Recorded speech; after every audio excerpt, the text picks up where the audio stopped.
Welcome back to CEOs of the Industry. Today we have Aaron Ott from Country View Family Farms. Aaron, welcome to the program. Thanks for having me, Jim.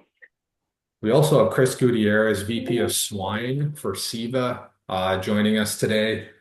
Chris, how are you doing? Doing very well. Thank you for having me, Jim.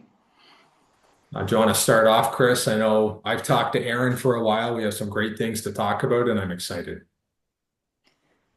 Aaron, thank you for the opportunity to engage and to get to know you a little bit better and through you, Country View Family Farms.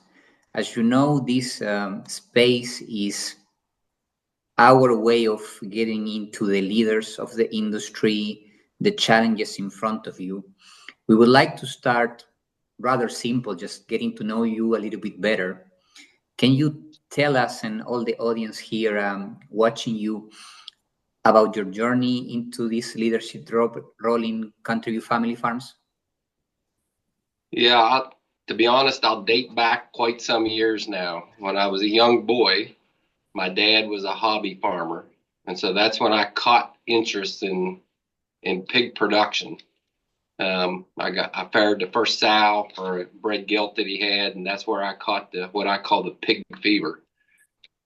So, long story short, it led me to go to Penn State, get a degree in ag science with a minor in extension education.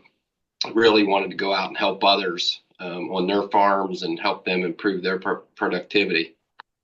Needless to say, I joined the industry not through extension through the university, but just through commercial production. And I started in the fairing house birthing sows, and one thing led to another, and worked my way through the ranks over the years. So now I've been president at Country View Family Farms for almost 5 years now. Impressive. That's what I would call a big guy through and through. If we can go deeper into that, Aaron, what excites you the most? I mean, when you wake up every day, what are the things that you very much like about the role you have, the accountability you have, the responsibility you have for you and your teams, and how do you make a difference daily to push your organization forward? Yeah, so good question. It's interesting. So very early in my career, my reward was what I saw improvement in pig production. And somewhere on that journey, it shifted to my reward coming from watching people grow. So being able to influence others to have a positive impact on how we care for our animals. And so my greatest excitement every day is putting a good team around me, maybe challenging the status quo or the thought process, but it's really seeing people step up and grow themselves into bigger and better roles and career growth, and how do they add value and get reward in what they do each and every day as well. Well, love the story and journey, Aaron. Now let's transition to group sow housing. So Country View Family Farms has been viewed as a leader in group sow housing with efforts dating back to 2006, 2007. Can you walk us through the journey and the early adoption stages? Yeah, I'll tell you, in those days, you probably know, but there was a lot of talk about challenging sows in crates. And the more dialogue that took place, our internal group, and it wasn't just me, we had a group of folks that would talk about these issues. We thought, this is an emotional issue, and the power of one's emotions is going to be tough to prove, right or wrong, with science. So honestly, on a very small scale, on a small farm, we started experimenting with putting sows back in pens. And we went through a process. We knew when I first started in pig production, I had sows outside. I had them in pens inside a confined barn, under roof. So we knew we could do it. But what we didn't want to do is go back in history. We wanted to take some of the advancements that the gestation stall brought, is probably one of the greatest innovations in our industry, honestly, when it came to be, and it taught our folks a lot of things about how to individually care for animals. So we wanted to capture that on our journey. How do we individually care and feed animals, but yet put them back in a group setting? Not really science-based, but it was new. It was something that we would know that we would need to do well if we really wanted to be relevant in the market at some point in the future. We didn't know how long out that was, but at some point in the future. So with that, Aaron, how have customer perceptions of your leadership in this area influenced your approach to innovation and production? Yeah, so, we did that just thinking, we were looking to the future, but pretty soon a lot of our customers looked at us as leaders in this area because we were pushing the status quo. So I call it this internal force, or this feeling all of a sudden. It's like, boy, if your customers give you that label, then you better double down on what it means to stay there. So you can't stop challenging where you're at and what you're doing and how you're going to improve animal care. And hey, we can raise pigs in every kind of environment, right? It really comes down to management. So people engagement, animal husbandry skills, that was probably, in my opinion, the greatest travesty to the technology of the individual gestation stall. We started to not teach animal husbandry skills as much.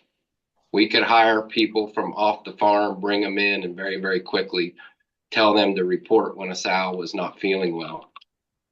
So going back and making sure that those skills are developed on our people and daily processes are followed to make sure that every animal is checked is absolutely critical. So Country View is located in Pennsylvania. Now, cost of production in the Northeast. It could prevent challenges, yet opportunity for value-added production. How does Clemens Food Group help Country View make themselves unique in the market?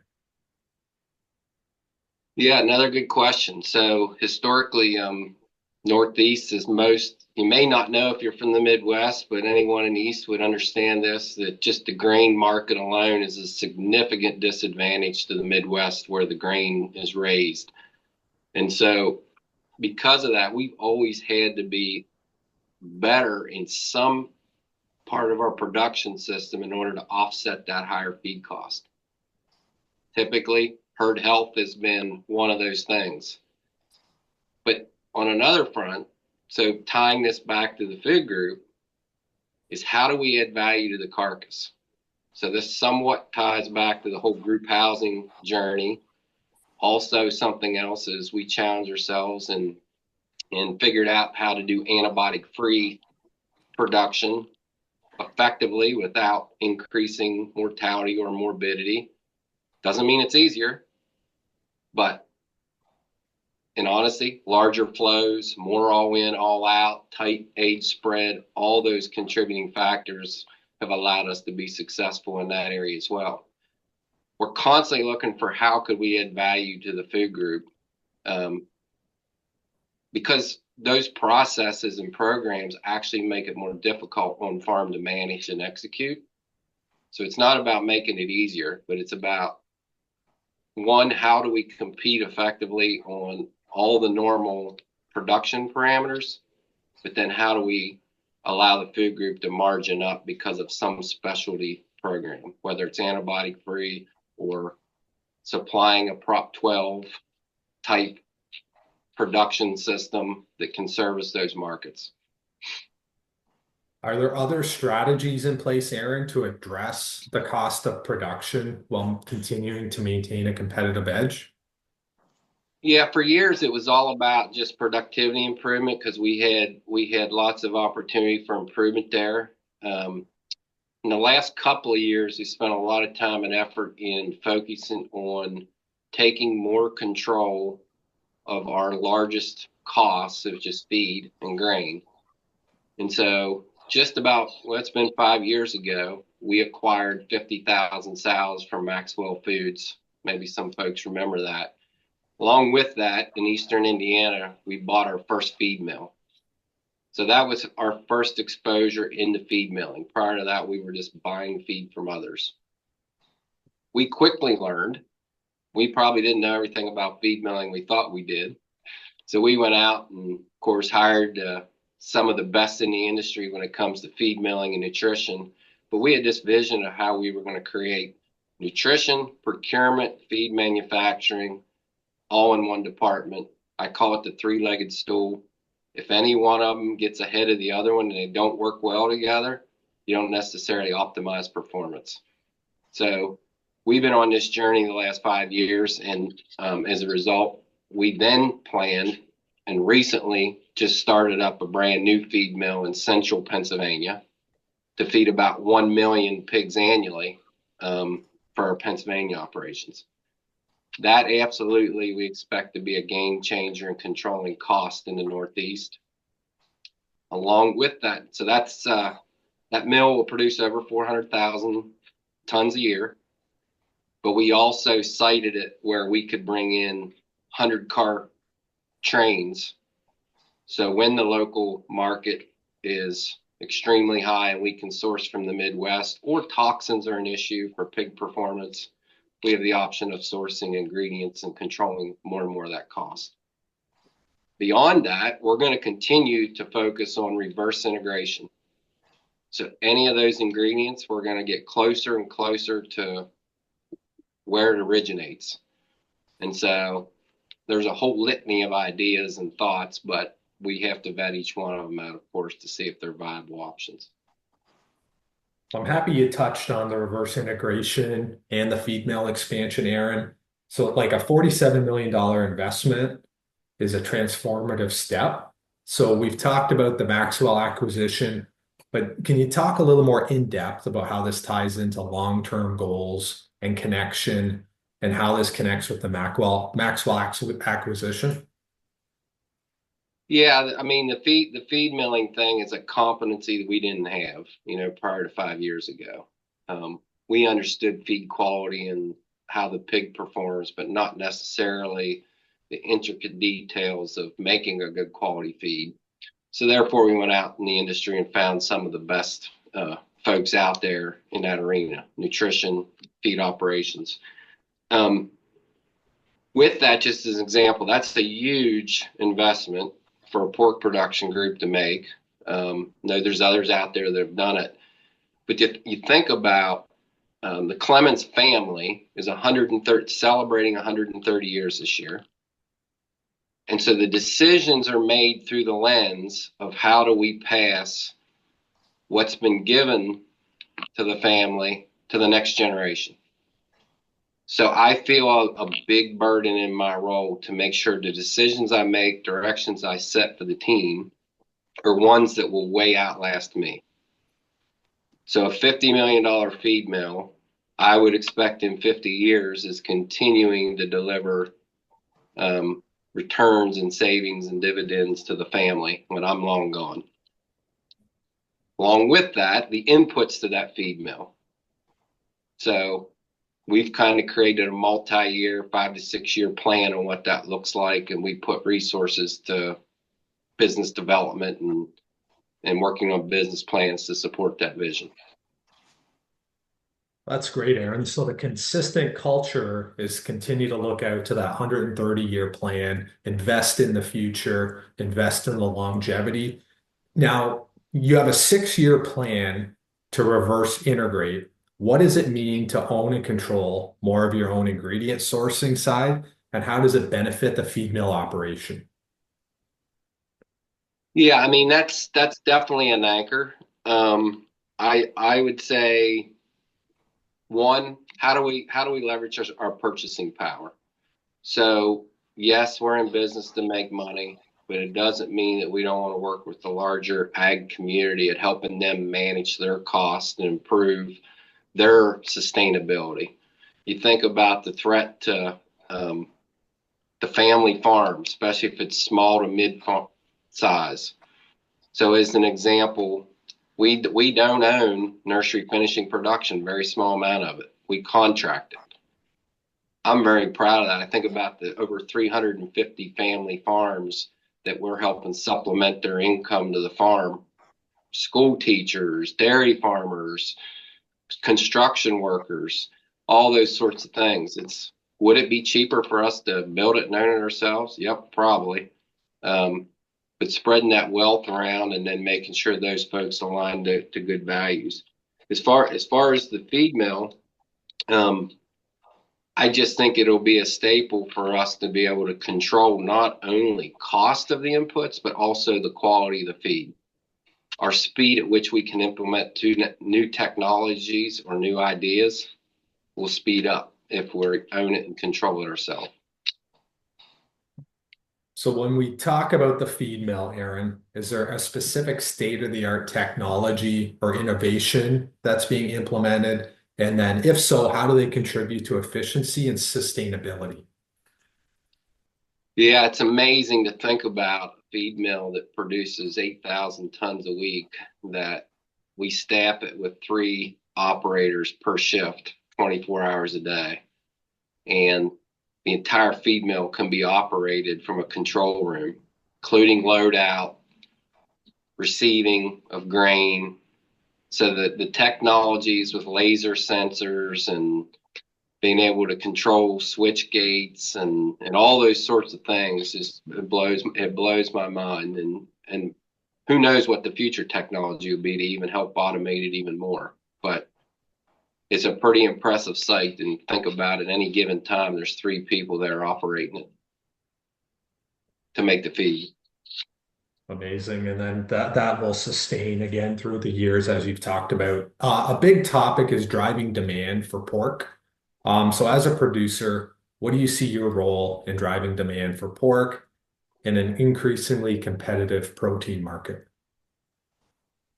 Yeah, um, this goes back to how do we add value to the carcass, create transparency and trust. If people don't trust what we're doing on the farm, they're not likely to buy our product. So take very, very seriously. It's actually a part of Countryview's vision statement to be a provider of wholesome, sustainable food. And we do that on purpose because we want every team member, even the part-time person power washing, to understand that they're a part of the food chain. And we have a responsibility to raise a healthy product that's nutritious for our customers. One of the ways we would help build that trust with our customers is we host a lot of our customers to the farm. We don't have anything to hide. We share the challenges with animal care, putting sows in pens. But I'm proud to say we have a really good team, and the level of expertise we have on farm is a difference maker. Like I said, it's not as easy, but if you get good, talented people that are well trained and you keep them fully engaged and aligned to your values, we can raise pigs in pens just as easy or as well or as efficiently as we can on sows in crates. So that goes back to the culture. Everybody that's part of the team plays a role in the food chain and getting things to the end user. Now, are there other steps that Country View Family Farms is taking to connect with consumers and strengthen the appeal for pork?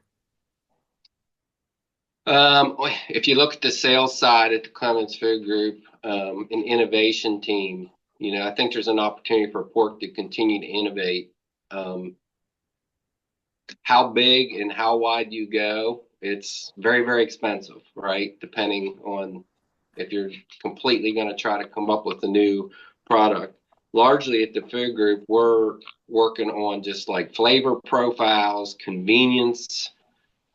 How do you create portion size so the working 2-income household can conveniently pull a product, our pork product, put into a very quick and easy menu relatively quickly and with ease.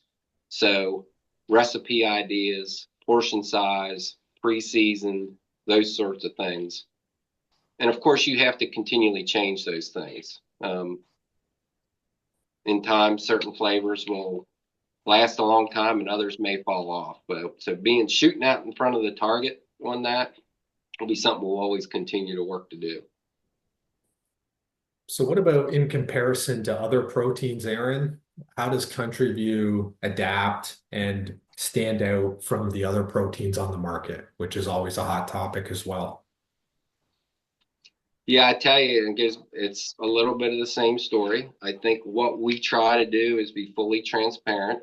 Um, we have ideas about new technologies coming on the market. We tend to socialize those ideas with our customers well in advance. Um, if they want to learn more, we spend the time and effort it takes to educate them and bring them along on the journey. In some cases, even help influence decisions that may be made to whether we adopt the technology or not. I think the other thing is we don't just share the good things. We'll share the challenges of whatever we're experiencing in our business too. So I think whether it's pork protein or other proteins, I think being open to not only sharing with our customers the what on the product, but opening the door up to the how. So how do we produce it? How do we come to market? How can we be different? So understanding your customer is absolutely critical. The what and the how. And do you have any specific examples of some of your practices, products, or strategies to highlight pork's unique value? Um, I you're probably asking the wrong person, because if I had this answer, I probably wouldn't be sitting in this seat. But um, that is a good challenge. For instance, I would like to think that pork is a good buy. Historically, has been a good buy in protein, safe and nutritious. I think our industry as a whole does a great job. I think our challenge is, how do we go up against beef and demand the same like margin? It has not proved out to be the case. So you would have thought that we probably would have drove pork demand when beef prices got so high, but people continue to still buy beef, right? Poultry, um, you're asking the wrong person because I'm a pig guy, but poultry to me, it's not even in the same arena as far as the quality of a protein. Now, there's lots of people out there that would differ in opinion, like the girls in my family. So they like chicken. So I don't know that I have a good answer for you, Jim, on that question. It's always a work in progress. Now, Prop 12 is making headlines as well, Aaron. How does Country View Family Farms approach compliance with regulations like Prop 12 while supporting a diverse range of production systems, including crate production to meet consumer demand, but producer demand as well? Yeah, I think very interesting. I think we've always been in the mindset we want to service the market and all for choice. I would never want to condemn anyone that feels strongly that they want to continue to produce pork in fully um, stalled farms. That's okay. Um, at the same time, I don't want those folks to condemn me if I decide to be very, very progressive and go completely crate free. I think there's room for everybody. It comes down to, we have customers willing to buy our product. And as long as we do on all those different standards, I think that's fine. Where we get in trouble is when we fail to manage the sows in those systems and we actually go backwards in animal care. So I think there's room for all of us. I think if I was to say there's one big opportunity as an industry, we should probably align on 2 or 3 standards and offer that to the market instead of having special interest groups influence policy and determine for us what a new standard is. Having said that, I guess we'll see in the future, but tend to not look back unless I'm looking to just learn something in history. But to me, the Prop 12 MAQ3, it's here. So we got to move on. We got to be thinking about what's next, what's out in front of us, and how do we influence it versus being a victim of it. I often say we have a choice. I can own my own destiny, or I can be a victim to whatever comes at me. I don't like being the victim. I'd rather be on the other side of it and be able to influence what the future holds versus having to respond to it. Thank you, Aaron. So you have taken us in a journey from your origins in the industry, which go back to your family. You have shared about the present, the challenges in front of you, and how you're making a difference in Country View Family Farms. Let's talk a little bit about the future. So looking ahead, what is your vision for Country View Family Farms? Well, I think we'll continue on this journey of reverse integration. You think about some of the new technologies coming, it's almost overwhelming for me because I'm the type guy that like to write things down on paper and talk face to face or a phone call versus reading an email. But this whole next generation of leaders coming, I think absolutely will open the doors to a whole litany of things that can help improve our industry and bring transparency to our industry. We collect so much data on farms, we don't always turn it into the most useful form in real time. So one of the first things thinking about technology in the future on farm to me will be how do we put those things into useful real-time reports that people can manage a larger system more effectively and more consistently. You have AI coming. There's a whole array of things that may come to be. So anything along AI that could help us provide better animal care with probably a smaller group of tech capable folks, it'll probably improve our overall performance in animal care across the system. It's hard for me to say exactly where we're going to be in 15 years when it comes to technology as fast as things are coming. But here again, I think you have to sort through them and you have to figure out how you can apply it in the system and just not overwhelm the team.